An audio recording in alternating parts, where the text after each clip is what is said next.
এই যে দেখেন আস্তে আস্তে সামনের দিকে এগিয়ে যাচ্ছে কত বড় একটা জাহাজ, এবং এই জাহাজে করে আপনার সামনে একটা বিশাল বড় ফ্যাক্টরি আছে। এই ফ্যাক্টরির অনেক মালামাল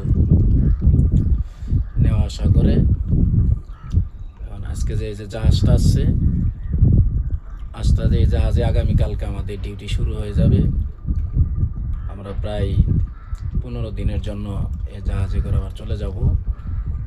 যে এই জাহাজের এখানে মাল আনলোড হয়ে যাওয়ার পরে পরবর্তী এই জাহাজে আমরা চলে যাব, যাওয়ার পর ওখান থেকে আবার মাল লোড করে না আমরা এখানে চলে আসবো।